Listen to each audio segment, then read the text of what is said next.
नमस्कार सांग माने जय जगन्नाथ। आज आम सकाळु सकाळु बाहरी पड़लु संबलपुर समलेश्वरी मंदिर बुलवाकू। संबलपुरी बुली जाई माँ को विषय जानिबा किपरि पूजा हुए और तांकर महिमा जानिबा। समलेश्वरी कहीं आसी एठारे बास करथिले। समलेश्वरी मंदिर महानदी कूल रे अछि। ओडिशार बहुत मंदिर अछि हेले पश्चिम ओडिशा रे संबलपुर रे प्रसिद्ध देवी माँ समलेश्वरी मंदिर अवस्थित। प्राचीन कालर माँ जगज्जननी माँ सरस्वती माँ काली महालक्ष्मी रूप में पूजा पाई आसुचंदी। पूर्व किंवदंती अनुसार राम और लक्ष्मण को महिरावण बलि चढ़ाइबा पई नहीं माँ लंकेश्वरी पाखे रखिथिले। सही समय महावीर हनुमान महिरावण सह युद्ध करथिले। युद्ध रे महिरावण हारी जाइथिले। हनुमान माँ लंकेश्वर को गुहारी करी समस्त कथा कहिथिले।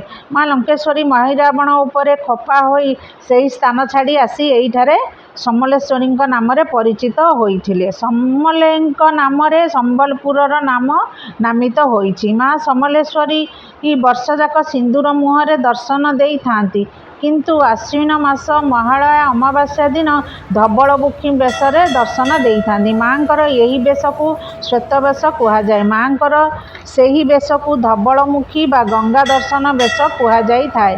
महालया पूर्व दिन माँ सती रूपे दर्शन दियंती। दशहरा दशमी रे 9 दिन धरी नवरात्रि पूजा करा जाए। यही 9 दिन जाक भक्त माने अखंड दीप लगाई थांती।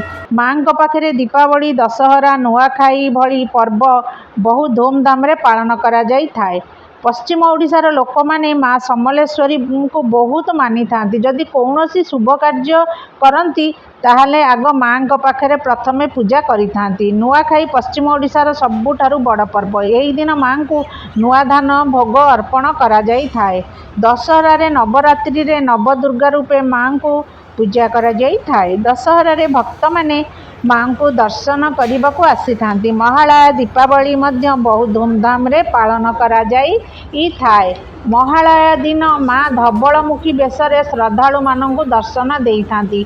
एही धवलमुखी बेश माँ 2.5 दिन जाए रखा जाई थाए। माँ एही धवलमुखी बेश पई सबु वस्त्र अलंकार पूजा सामग्री वाराणसी ठारू आसी थाए।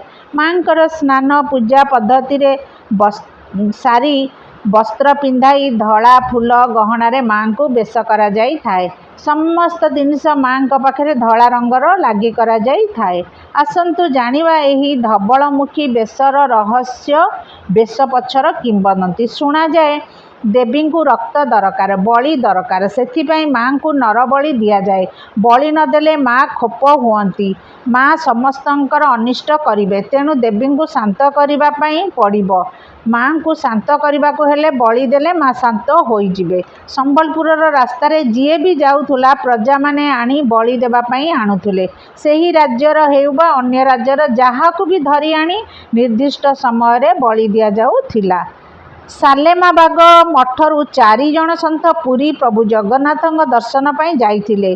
पुरी रू फेरिबा बेले संबलपुर रास्ता दे जाउथिले। संबलपुर रे जणे संत को बलि उद्देश्य रे नहीं आसिले। संत जनक तांको आनिबार मंद उद्देश्य जानी पारिले। बलि देबा पाई आनिछंती। संत जनक बलि पूर्वरु राजा को भेटिबाकू कहिले। राजा को भेटी से कहिले तांको बलि न देई माँ को मंदिर भितरे छाड़ी दिया जाऊ। माँ जदि सतरे बलि नेउछंती ताहाले से सेटारु जीवित फेरिबे नाही। संतंकर यही प्रस्ताव रे संबलपुर राजा राजी हो जाइथिले। संत को महालया राति रे एकुटिया मंदिर भितरे छाड़ी देले। मंदिर बाहर किछि जगवाली नजर रखिथिले। राजा निज पात्र मंत्री को नहीं सकाळु सकाळु मंदिर कबाट खोलिले। संत मंत्र जप करिबार राजा देखिले। तांकर किछि क्षति होई नाही। राजा जानिले संत हेउछंती जणे सिद्ध पुरुष। माँ समलेश्वरी नरबली चाहुनांती। सेही दिन ठारू नरबली प्रथा उठिगला। महालया दिन ठारू बलि प्रथा बंद होला। सेही दिन ठारू माँ धवलमुखी बेश आरंभ होला। धवलमुखी बेश दर्शन करिया पई श्रद्धालु संबलपुर धाई आसंती। एही बेश देखिबाकू श्रद्धालु माने वर्षे अपेक्षा करी थांती। सेठिकार संध्या समय दृश्य देखिया को बहुत मनोरम, लाइट शो साउंड शो बढ़िया सुंदर लगे। संध्या समय जाई सेठारे समलेश्वरी को दर्शन करी बाहर परिक्रमा करिया को जो माने आसीबे संध्या समय आसी लाइट साउंड शो देखिकी जिवे। जय जगन्नाथ। नमस्कार। लाइक करिवे, सब्सक्राइब करिवे।